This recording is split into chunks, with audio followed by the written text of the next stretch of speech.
Bienvenue dans nos discussions sur l'art de parenter. Si ces conversations vous intéressent, si ces conversations vous concernent, je vous encourage de souscrire et de laisser des commentaires afin que nous puissions nous améliorer et que nous puissions connaître aussi des topics qui vous intéressent, des sujets qui vous intéressent pour que nous puissions en parler. Aujourd'hui, nous allons parler des vacances, quelque chose qui arrive réellement, vraiment rapidement.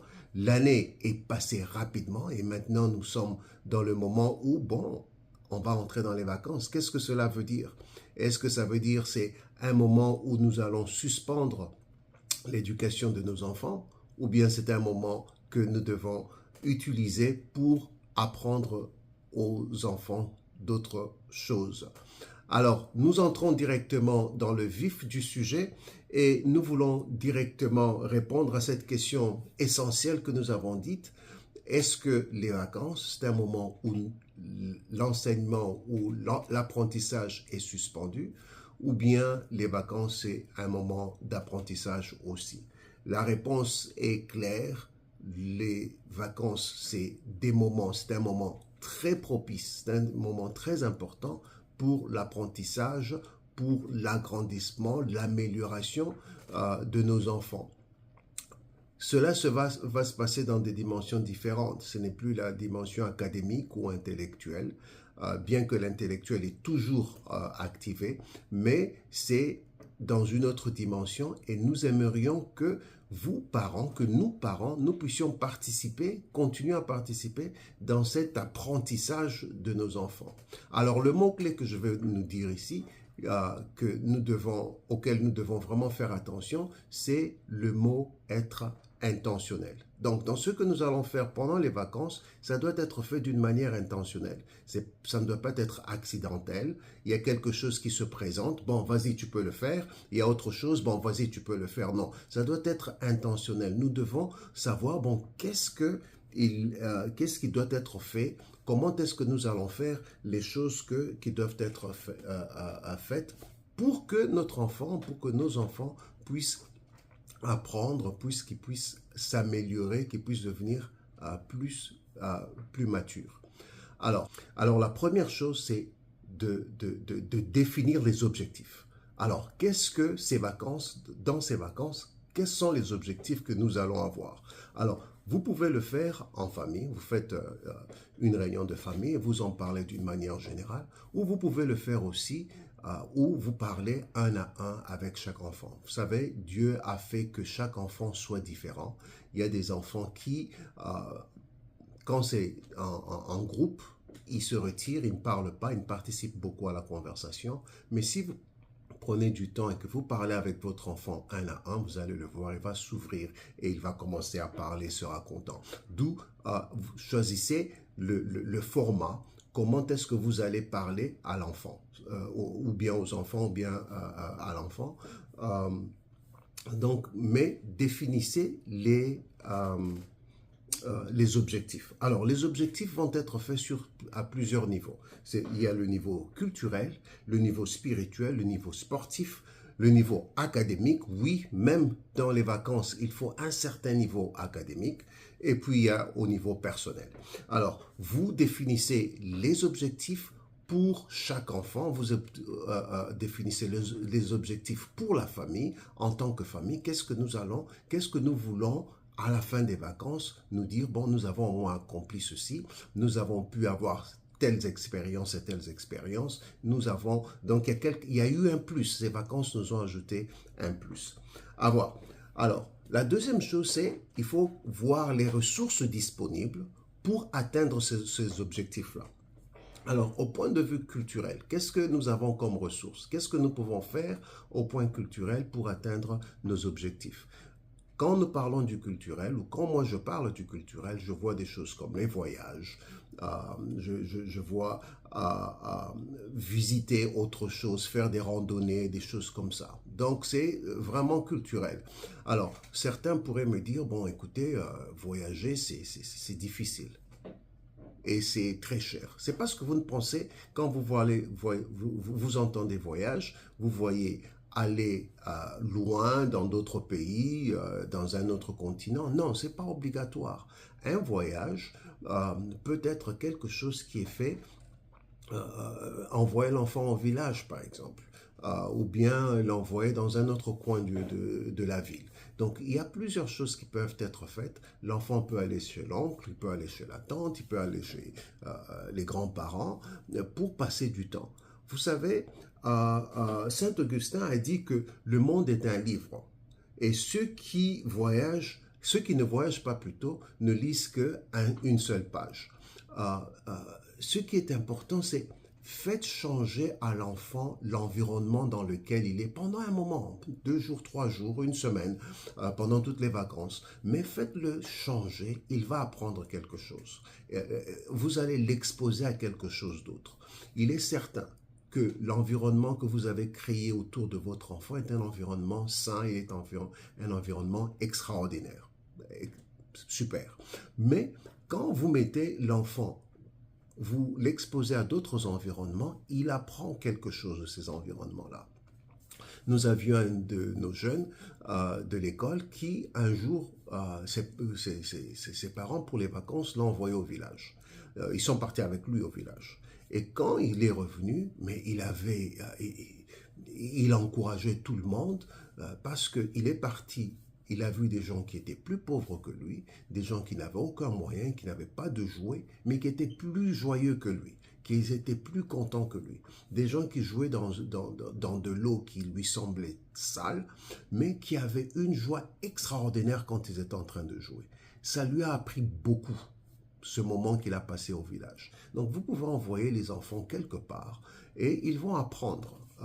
Ils vont apprendre beaucoup. Une note d'attention, c'est que n'envoyez pas vos enfants chez des gens à qui vous n'avez pas confiance. N'envoyez pas chez les grands-pères, les grands-parents plutôt, ou oncle ou tante, s'ils ne partagent pas les mêmes valeurs que les vôtres. Quand je parle d'envoyer les enfants, c'est avec des gens qui partagent vos valeurs, des gens avec qui vous vous sentez à l'aise. Vous savez ce que les enfants seront exposés. Encore une fois, le mot-clé, c'est être intentionnel, c'est-à-dire quand vous le faites, faites attention à ce que vous êtes en train de faire, n'exposez pas vos enfants. Donc le côté culturel est très important, alors essayez de voir de ce côté-là, quelles sont les choses que vous pouvez faire, quels sont les objectifs que vous pouvez définir pour les vacances. Le deuxième niveau auquel nous avons parlé, nous avons parlé le niveau spirituel. Alors, spirituel, nous pouvons dire, il y a spirituel individuellement, il y a spirituel en tant que famille, et il y a spirituel dans la communauté. Donc, individuellement, qu'est-ce que tu aimerais accomplir à la fin de ces vacances? Qu'est-ce que tu aimerais dire? Je prie un peu plus, je lis la Bible, qu'est-ce que, au point de vue spirituel, en tant que toi-même, comment est-ce que tu vas utiliser ces vacances? Comment est-ce que ces vacances peuvent ajouter un plus dans ta vie spirituelle? Donc, c'est ça la question à poser à l'enfant. Au point de vue familial, là, c'est en famille. Maintenant, nous avons un peu plus de temps. Il n'y a pas les devoirs, il n'y a pas ceci, il n'y a pas tous les tiraillements que nous avons pendant le temps de cours. Qu'est-ce qu'en famille nous pouvons faire? Qu'est-ce que nous pouvons développer en famille pour que notre vie spirituelle puisse être un peu plus que ce qu'elle était l'année passée? Et puis au point de vue communautaire, qu'est-ce qui peut être fait? Communautaire, c'est l'Église. Communautaire, c'est notre apport ou notre témoignage envers les autres. Donc, qu'est-ce qui peut être fait? Quels sont les objectifs que nous pouvons avoir, que nous pouvons faire durant ces moments de vacances. Alors, nous avons parlé au point de vue sportif. Nous parlons des enfants. Donc, s'ils aiment un sport, qu'est-ce qu'ils peuvent faire pour s'améliorer dans ce sport-là? S'ils n'ont pas de sport, essayez de voir est-ce qu'il y a quelque chose qui peut vous intéresser, quelque chose qui peut faire que bon, il puisse commencer à s'améliorer, à avoir une certaine affinité vis-à-vis d'un sport ou un autre. Donc, au point de vue sportif, essayez de voir qu'est-ce qui peut être fait. Intentionnel, c'est le mot encore une fois. Un enfant accompli dans tous les domaines, vous allez voir que c'est un enfant qui réussira beaucoup plus facilement dans la vie. Au point de vue académique, la recommandation que nous donnons souvent, c'est la lecture. Donc, vous pouvez demander à l'enfant de lire un livre ou deux, peut-être plus. Nos enfants, parfois, ils lisent une dizaine de livres pendant les vacances, mais ils le font d'une manière... c'est un loisir, c'est un plaisir. Ce n'est pas une manière obligatoire comme quand c'est à l'école, c'est coté et toutes sortes. Non, vous le faites d'une manière agréable, qu'ils puissent avoir la passion de lire, qu'ils puissent aimer ce qu'ils font. Et comment est-ce qu'ils peuvent arriver à aimer cela? C'est qu'après qu'ils aient lu, ayez du temps, passez du temps avec eux, qu'ils racontent ce qu'ils ont lu, comme s'ils parlaient d'un film, comme s'ils parlaient d'un événement agréable qu'ils ont traversé. Voilà, donc faites que ce soit agréable, que ce qu'ils racontent, que cette expérience de la lecture soit une expérience qu'ils vont aimer. Voilà, donc du point de vue académique. Il y a certaines personnes qui aiment ajouter que les enfants fassent des exercices de maths ou des choses comme ça pendant 10 minutes, 20 minutes, 30 minutes par jour, juste pour que le cerveau puisse ne pas se fatiguer ou être... ne rien faire dans ce domaine-là, c'est bien, mais n'exagérez pas, ne faites pas trop, que l'enfant ne se lasse pas, que l'enfant ne se dise, mais est-ce que nous sommes en vacances ou pas? Non, que l'enfant se sente à l'aise, parce que, n'est-ce pas, il est en vacances.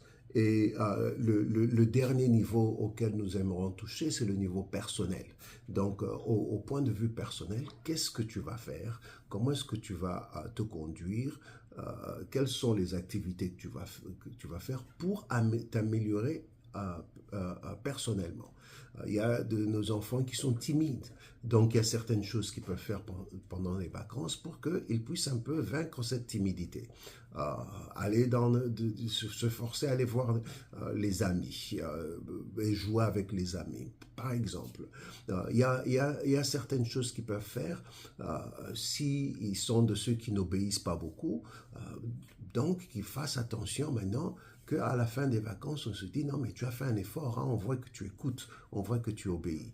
Que personnellement, quelles sont les choses que tu peux faire personnellement pendant ces moments de vacances pour voir que non, il y a eu un plus dans ta vie quand nous voyons ta vie personnelle. Voilà un peu les choses qui peuvent être faites pendant ces vacances.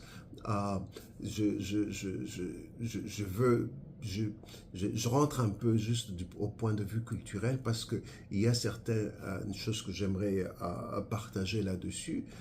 Nous, au point de vue culturel, on faisait des randonnées avec nos enfants. Nous sommes allés à la chute, aux chutes plutôt de Zongo. Nous avons fait le jardin botanique de Kimpese, les caves de Banzangungu. Il y a des choses qui sont à faire et ça ne coûte pas cher. Ça peut vous coûter que le carburant, par exemple. Et vous pouvez partir le matin et revenir le soir. Mais les mémoires que vous allez créer dans vos enfants sont des mémoires qui resteront pour longtemps. Et pas seulement les mémoires, mais les enfants vont apprendre beaucoup de choses vis-à-vis des obstacles, vis-à-vis des ambitions, ainsi de suite. Il y a de ces enfants qui, à cause de ce que vous allez leur exposer pendant ces vacances, ils vont avoir une idée claire de ce qu'ils vont faire dans la vie, professionnelle, en affaires ou quoi que ce soit. D'où exposer les enfants, utiliser ces moments de vacances, c'est une opportunité qu'on nous donne. Les choses au point académique, ça se ralentit, mais nous avons l'opportunité de faire quelque chose. Voyez vos églises, voyez, il y a certaines écoles qui ont des activités qu'ils font pendant les vacances. Soyez d'une manière intentionnelle. Pourquoi est-ce que je vais aller à cette église? Pourquoi est-ce que je vais aller à cette école? Qu'est-ce qu'ils vont nous donner? Comment est-ce que nous allons atteindre nos objectifs au travers de ces ressources qui existent autour de nous? Soyez intentionnels, faites quelque chose pour vos enfants. Les vacances sont là, c'est la joie, mais nous pouvons les utiliser pour grandir et pour être mieux après ces vacances. Je vous remercie encore une fois. Si vous avez aimé cette conversation avec vous, n'oubliez pas de souscrire, donnez-nous vos commentaires afin que nous puissions savoir qu'est-ce que nous pouvons faire pour améliorer et quel autre sujet nous pouvons traiter dans l'avenir. Nous vous disons merci et on se revoit dans une autre vidéo.